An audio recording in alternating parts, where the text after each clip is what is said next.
Bueno, vamos entonces a hacer el 36.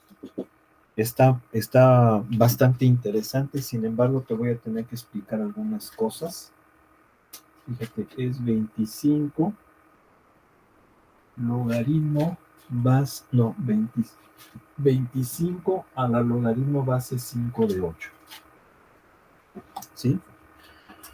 Bueno, mira, para este ejercicio tenemos que también ver otras propiedades parecidas a las que te acabo de explicar. ¿Cuáles son las que te acabo de explicar? Logaritmo base b de b igual a 1. Logaritmo natural base e de e igual a 1. Logaritmo base 10 de 10 igual a 1. Esa es una muy importante. Ahora, otra es logaritmo natural de e a la x es igual a x, ¿sí? En esta propiedad prácticamente estamos aplicando esta. Bueno, aquí acuérdate que lo voy a poner así. Esas te las acabo de explicar. Esta propiedad es muy importante. Si te fijas, podemos ver cómo el logaritmo cancela la exponencial, porque son operaciones inversas. Aquí básicamente lo que sucede, lo voy a hacer aquí abajo paso por paso, es que esto hace que el exponente se convierta en factor y me va a quedar logaritmo natural de e, y el logaritmo natural de e es 1, por eso es que me da x. Esta es una propiedad importantísima. Pero también está la otra. Bueno, este es para el logaritmo natural, pero es también para cualquier otra base. ¿A qué me refiero?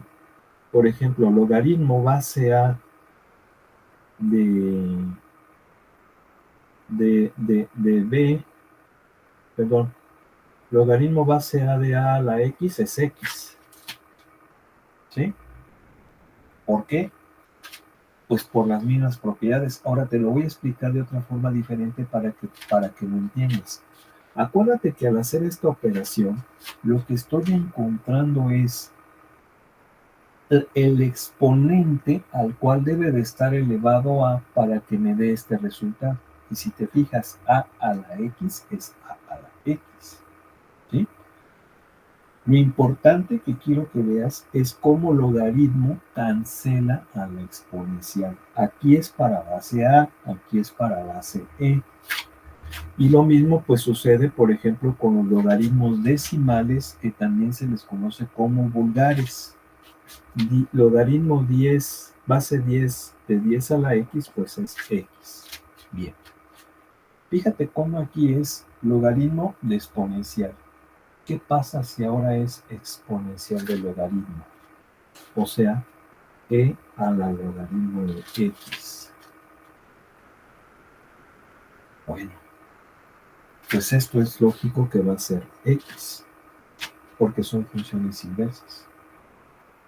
¿Sí? ¿Por qué va a ser esto? Bueno, pues porque existe esa cancelación. ¿Sí? Y lo mismo este es para base e, pero podemos aplicarla para cualquier otra base. Por ejemplo, a la logaritmo base a de x, pues va a ser x. ¿Sí? Y lo mismo, 10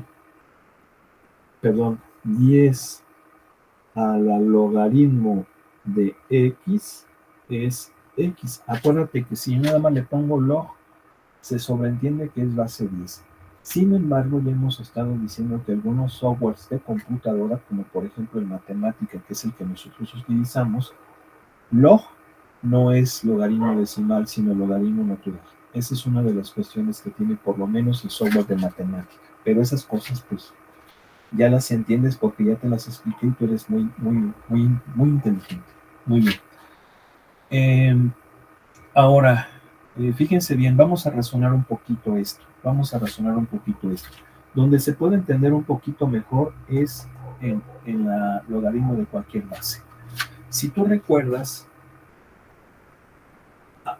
aquí, a ver, esto es así, ¿eh? Fíjate bien, es logaritmo base A de X. Logaritmo base A de X es lo que tiene que estar elevado a para que me dé X. ¿Sí? O sea, aquí lo voy a poner así.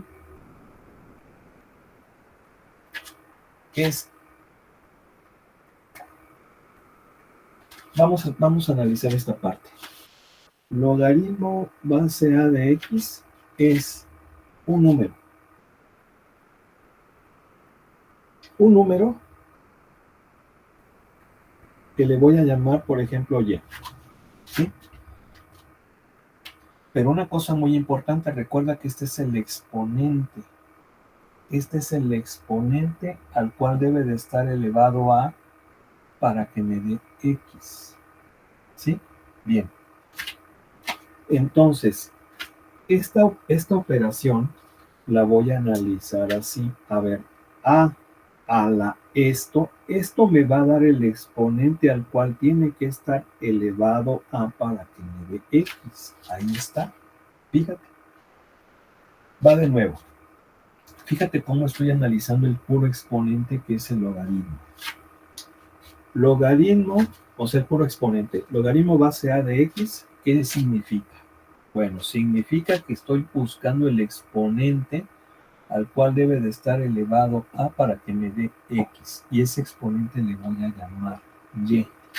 Entonces, a la Y va a ser ¿qué cosa? Va a ser X. ¿Por qué? Porque el exponente al cual debo de elevar la base A para que me dé X es Y.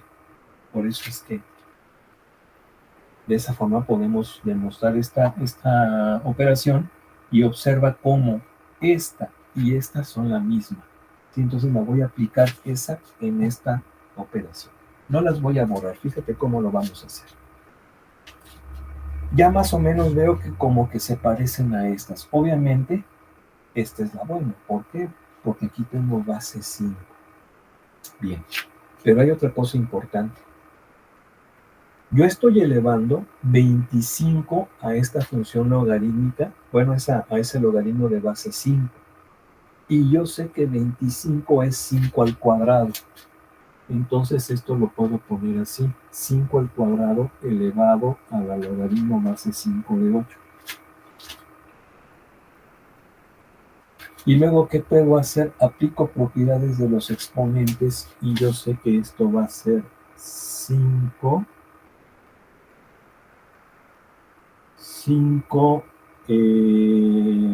por 2 veces logaritmo base 5 de 8. Bien. Así. Luego, ¿qué puedo hacer? Fíjate cómo esto ya se va pareciendo a esto. Sin embargo, este 2 no lo debo de tener. Pero aplico la propiedad al revés. Acuérdate que hay una propiedad que hace que los exponentes, cuando tú le sacas logaritmo a algo que esté elevado a un exponente, el exponente se convierte en factor. Si ahora lo hago al revés, entonces el factor se va a convertir en exponente y me va a quedar así. 8 al cuadrado. Y entonces esto vendría siendo 5 logaritmo base 5 de 64, porque es 8 al cuadrado. Y entonces, si te fijas, esto ya se parece a esto y el resultado va a ser la cantidad a la cual le estoy sacando el logaritmo, que va a ser 64. Si te fijas, no es difícil, nada, es hasta divertido, sí, es hasta divertido ver cómo aplicamos las propiedades de los logaritmos y podemos ver que esto tiene un poder muy grande. Recordemos que uno de los personajes de los matemáticos que más contribuyó al desarrollo de la teoría de los logaritmos, bueno, obviamente tenemos a nuestro gran John Lipper, pero también fue el titán Euler, ¿sí? Euler fue, Leonard Euler fue quien aplicó mucho las cuestiones de los logaritmos. Incluso se decía que su capacidad mental para hacer cálculos con cantidades muy grandes se debía al dominio que tenía este genial matemático sobre los logaritmos. Bueno, vamos a continuar, vamos a hacer otro ejercicio.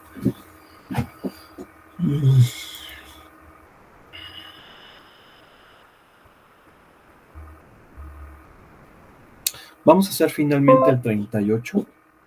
Sí, el 38.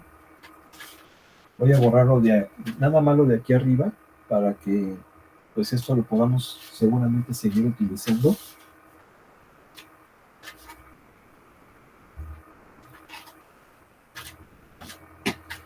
Dice e a la 1/2 de logaritmo de x. Perdón, logaritmo natural de pi. Bueno, pues está muy, muy sencillito.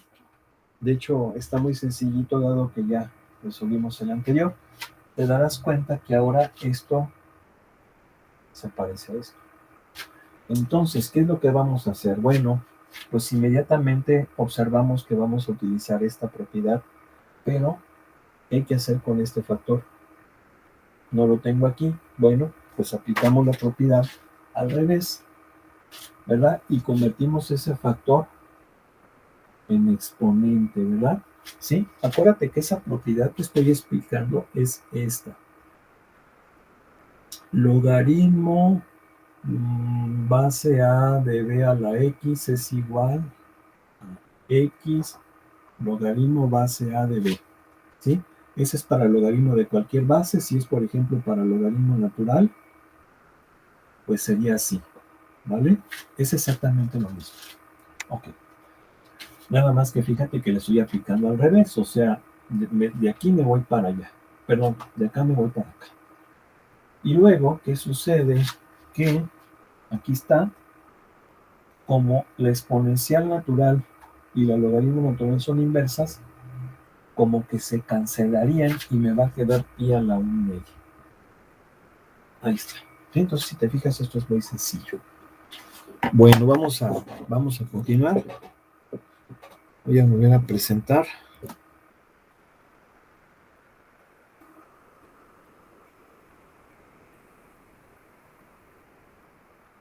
Bueno, me está pidiendo ahora que encuentre el dominio de una función, el dominio de la función, la intersección y la asíntota vertical. Voy a hacer el 42.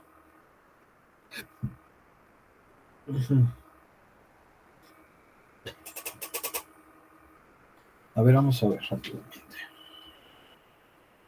Bueno, ahora sí ya voy a borrar todo.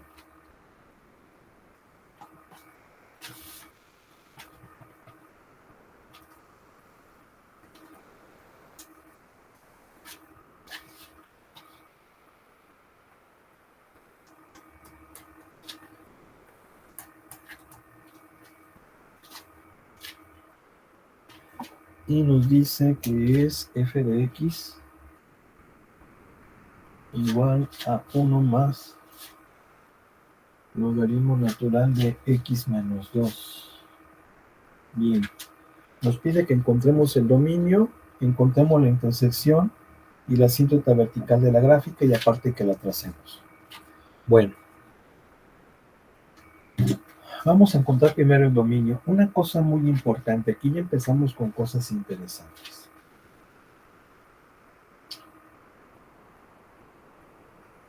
Recuerda que para las funciones algebraicas, ahí sí nos metíamos con dos restricciones muy importantes, que era, no existen raíces pares de números negativos, ni tampoco división entre cero. Esas dos restricciones las vamos a seguir aplicando porque va a haber funciones compuestas, ¿sí?, que se obtengan a partir de cocientes o de raíces pares, ¿sí?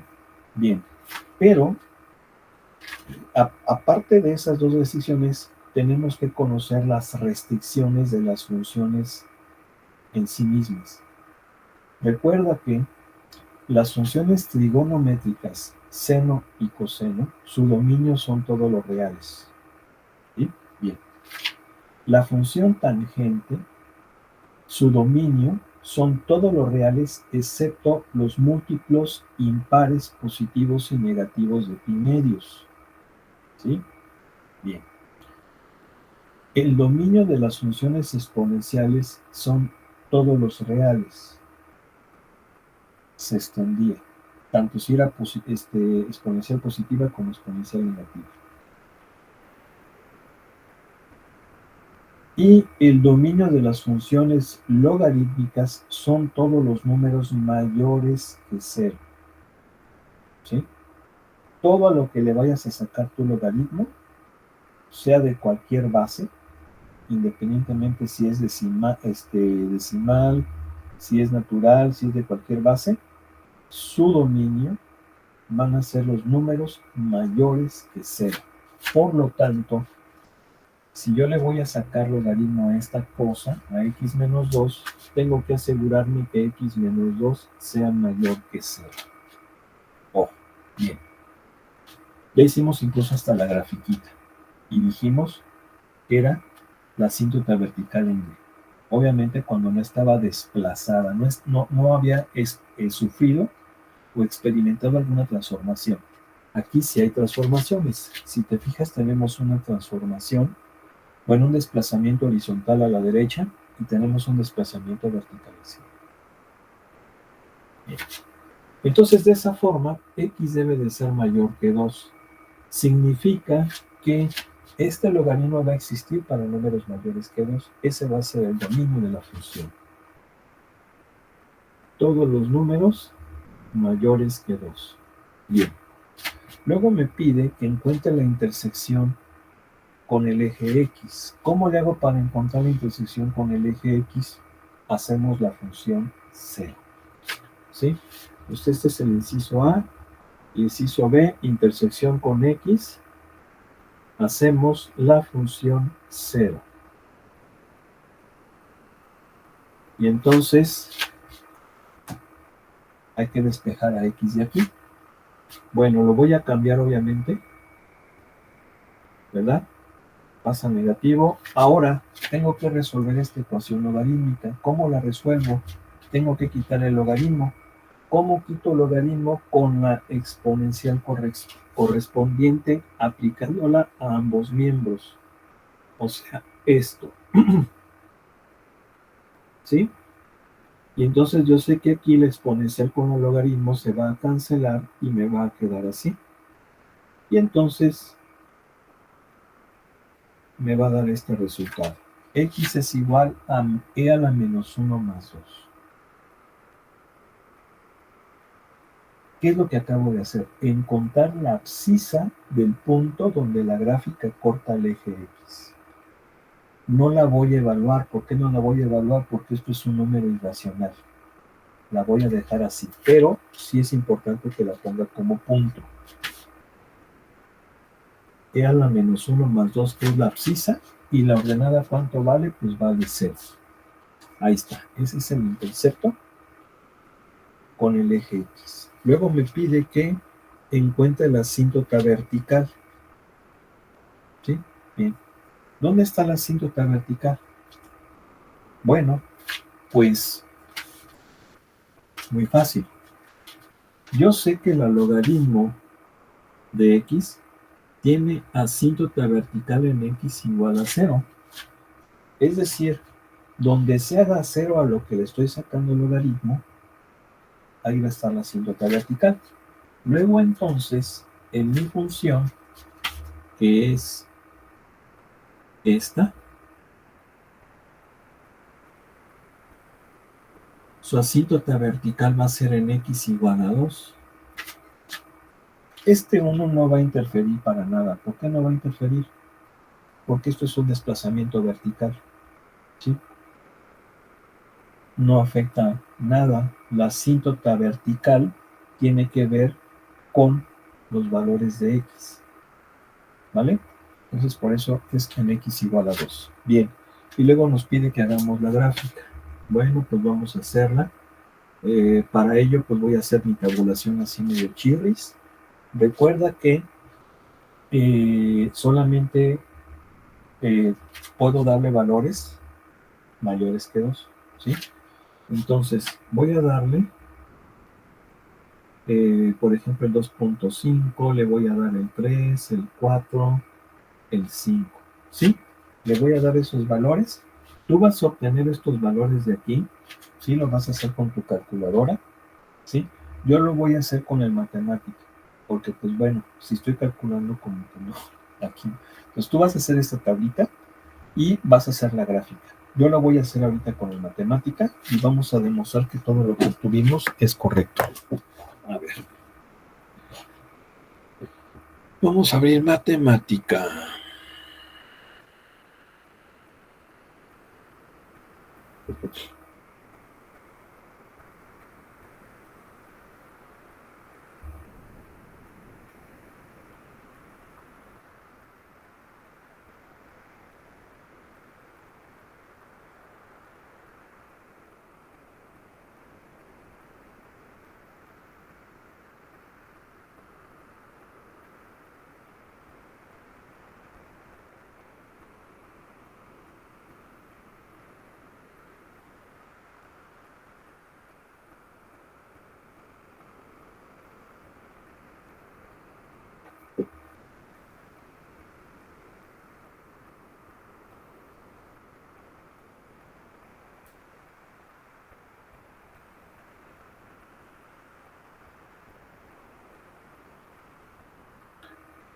Pero vamos a ver este.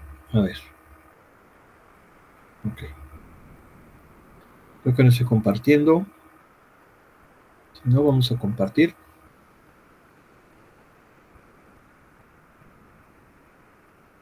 Ok, ahí está. Bien, entonces vamos a copiar esto.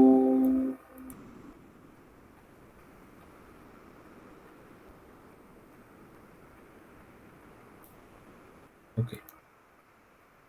Entonces es 1 más logaritmo.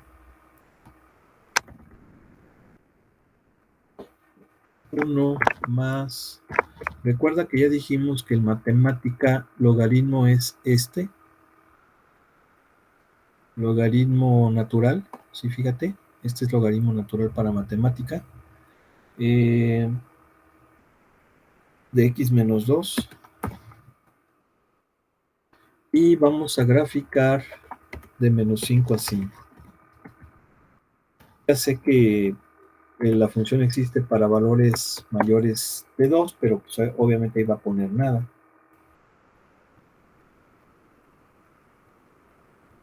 Ahí está. ¿Sí? Esta es la gráfica. Si te fijas, efectivamente el dominio son todos los números mayores que 2. Intersecta a la función en 2 más e a la menos 1, que es un decimal. Aquí está, intersecto con el eje X. ¿Qué más? ¿Qué más? ¿Qué más nos pidió? La asíntota vertical está en 2 también. Y si te fijas, sigue teniendo exactamente la misma estructura de la función logarítmica, porque a fin de cuentas nada más estamos desplazando la función logaritmo natural a la derecha y hacia arriba. Ok, bueno, pues ahí está. Vamos a continuar. Vamos a continuar. A ver. Aquí nos pide que encontremos el dominio de la función. Lo voy a hacer. Vamos a hacer el 44.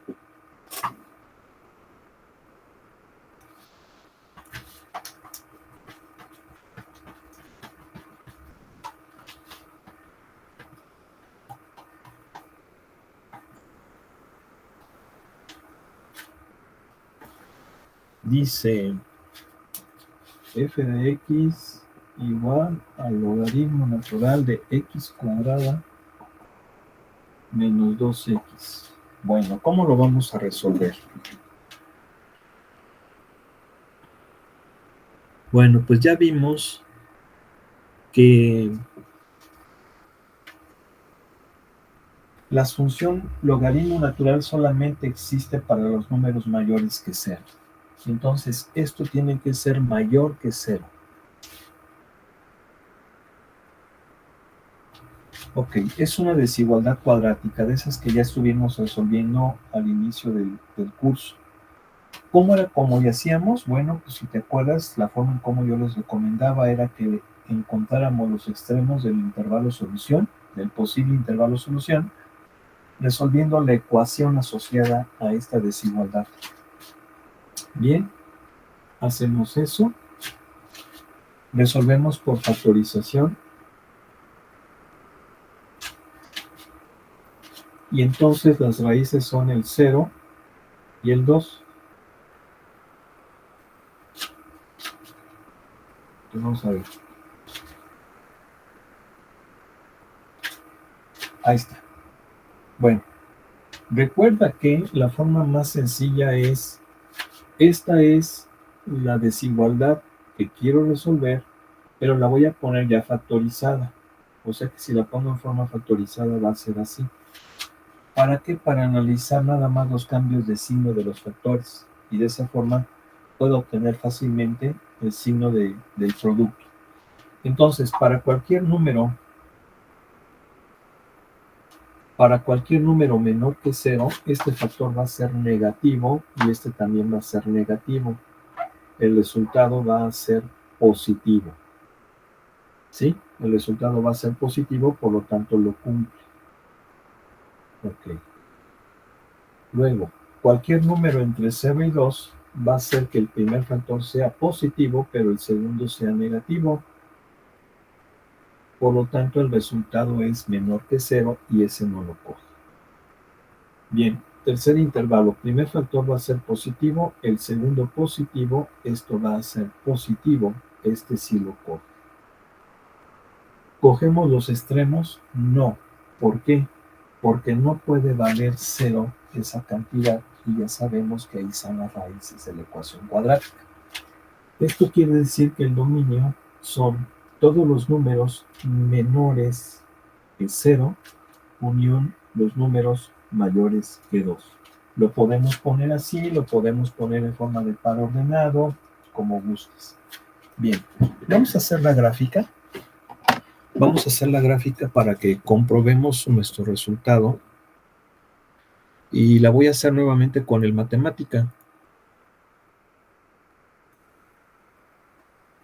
Ahí estamos. Copiamos.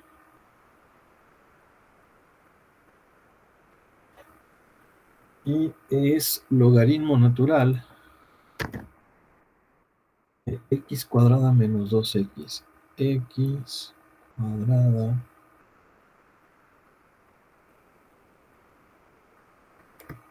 menos 2x. A ver, vamos a ver. Ahí está. Fíjate efectivamente cómo el dominio es de menos infinito a 0, sin cogerlo, porque aquí vamos a tener dos asíntotas, una en 0 y una en menos 2. Y la otra es de 2 a infinito. Ahí está la gráfica. ¿Sí? Muy bien. Dejé de compartir, pero tengo que presentar el libro para hacer ahora unos problemas. Estos son los problemas interesantes de aplicación. Tú dirás, bueno, ¿y para qué sirve ¿cómo se llama? Las funciones exponenciales logarítmicas. Bueno, pues es que hay muchísimas funciones muchísimos fenómenos en la naturaleza, muchísimos, que tienen un comportamiento exponencial, ¿sí? Mira, aquí, por ejemplo, tenemos una de crecimiento exponencial.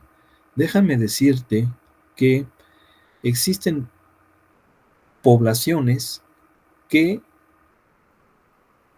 existen poblaciones cuyo crecimiento es explicado de forma exacta mediante una función exponencial. Creo que tú recordarás que se dice ha crecido exponencialmente. Bueno, pues en realidad esto es así. Cuando, por ejemplo, nosotros tenemos una población controlada, donde prácticamente la única variable que afecte a dicha población sea el tiempo, pues prácticamente el crecimiento de esa población va a ser perfectamente exponencial.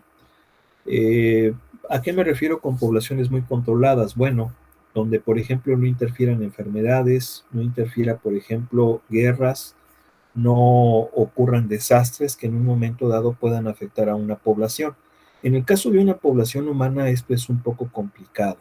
Sin embargo, hay que decirlo que eh, tengo entendido que durante las 13 colonias, la época de las 13 colonias en Estados Unidos, que en ese entonces se llamaba Nueva Inglaterra, estamos hablando del siglo XVII. Esos colonos, pues no era mucha población, sí, eran algunos miles, unos cuantos miles. Obviamente tenían muchísimos recursos, ¿verdad? Al principio le batallaron, pero después, gracias a la ayuda de los indígenas, supieron cómo cultivar la tierra. Y entonces, pues prácticamente no había enfermedades, no estaban las enfermedades que estaban en Europa. Y pues prácticamente no existía nada que pudiera afectar a esa joven población en las 13 colonias. Y ahí sí se ha demostrado que el aumento de la población siguió prácticamente un crecimiento exponencial, ¿sí? Esto tiene mucho que ver con ecuaciones diferenciales, es un tema que va de la mano, no me voy a meter mucho con ello, pero bueno, ahí está un ejemplo de crecimiento exponencial. Luego también tenemos el de desintegración exponencial. Ojo, estas dos cosas, esta y esta, se explican por la misma ley. La diferencia es que esta es exponencial positiva y esta es exponencial negativa. Por eso es que esta es de crecimiento y esta es de decrecimiento, aunque aquí le llama desintegración. Y le llama desintegración porque ese tipo de modelos matemáticos se aplican mucho en los fenómenos de radioactividad. Tú sabes que existen materiales eh, cuya masa atómica es elevada, ¿sí? Eh, Incluso cuando la masa atómica es elevada, pues los materiales son inestables, ¿sí? Son muy inestables y tienden a desintegrarse. Y obviamente se desintegran emitiendo radiaciones que son alfa, beta, gamma. Eh, mm, en términos generales, este fenómeno de la radioactividad ocurre con materiales que tienen isótopos, y los isótopos son átomos que tienen el mismo número atómico pero diferente masa atómica, si tú te acuerdas de tu clase de química. Estos isótopos pueden ser incluso de átomos no muy pesados, incluso muy ligeros como el hidrógeno. El hidrógeno tiene, este, eh, perdón, miento, el hidrógeno no, el hidrógeno tiene lo que se conoce como, es otra cosa, perdón, pero sí, por ejemplo, algunos materiales que no son muy pesados como el carbono. El número atómico del carbono es 12, sí es 12, pero hay un carbono que es 14 y este carbono eh, es inestable químicamente porque tiene, a ver, si comparamos aquí, a ver, déjame explicarlo más fácil mejor.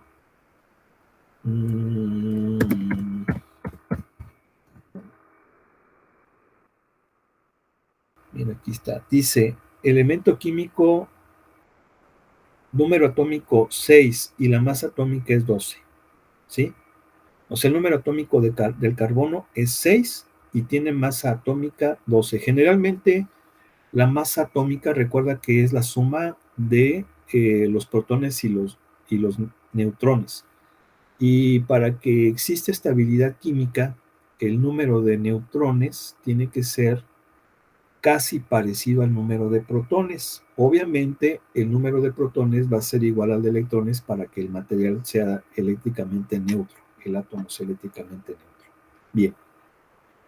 Cuando tenemos un exceso de neutrones, entonces el material va a tener isótopos, que son átomos que tienen el mismo número atómico pero diferente masa atómica.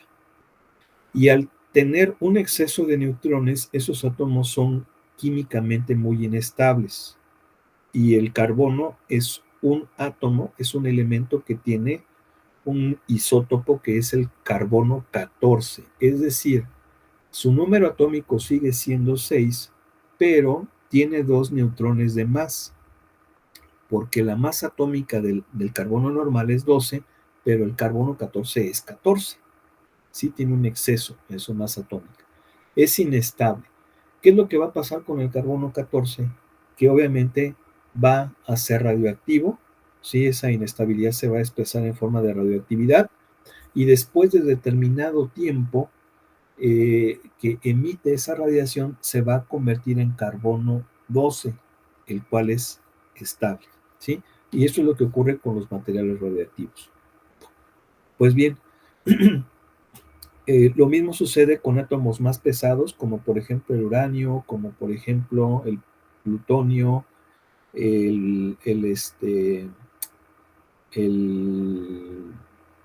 radio, ¿sí? El radio, el polonio, eh, prácticamente los elementos que tengan una masa, bueno, un número atómico mayor que el plomo, que creo que es de los más pesados, pero que es estable, que no es radioactivo, porque de hecho los radioactivos se degradan en plomo, emiten radiaciones que pueden ser alfa, beta, gamma, y se debe precisamente a esa inestabilidad química que tiene. Bien, pero el modelo de decrecimiento exponencial se aplica sobre todo para conocer la edad de los organismos vivos. ¿Por qué? Porque existe un trabajo que de hecho se ganó el Premio Nobel de Química, que decía que todos nosotros, pues obviamente todos los seres vivos tenemos carbón, estamos constituidos por carbón, ¿sí? De hecho, el carbono es el elemento de la vida, ¿sí? Eh, entonces, cuando un ser vivo muere, lo que pasa es que su carbono se empieza, obviamente se empieza a degradar. El carbono 12 no se va a desintegrar, ese va a permanecer eh, constante siempre. Pero el carbono 14 que está presente en cualquier ser vivo se va a empezar a desintegrar. Entonces, si nosotros somos capaces de coger una muestra, medir la cantidad de carbono 12 y la cantidad de carbono 14 existente aún, se puede predecir la fecha en que murió dicho ser vivo. ¿Por qué? Porque en el momento en que el ser vivo muere, la cantidad de ambos carbonos es la misma, pero conforme va pasando el tiempo, la de carbono 14 va disminuyendo. Y entonces, mediante una ecuación exponencial, podemos eh, conocer la edad de esos, de esos, de ese ser vivo, ¿sí? Bueno, otro, este es muy, muy importante, crecimiento logístico. Este es un trabajo que elaboró un matemático, no recuerdo su nombre, vamos a buscarlo, ¿sí? Pues, ecuación logística se llama.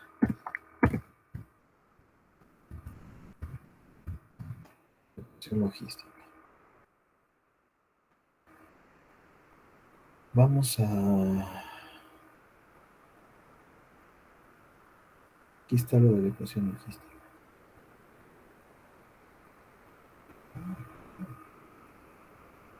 Aquí está, esto es. Aquí ya habla de quién lo ideó, bueno, quién lo encontró o quién la postuló.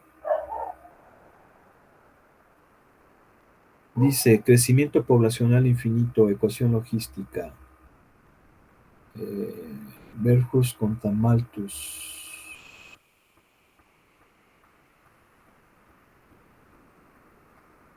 Oh, vaya, aquí hay algo interesante. Déjame leer este artículo, ¿eh? Probablemente te dejemos que hagas un ensayo. Ok. Bueno, creo que fue este personaje. Vamos a ver.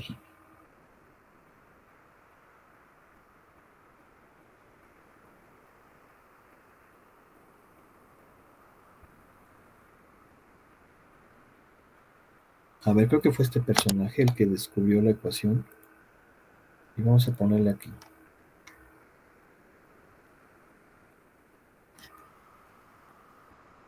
Un matemático belga.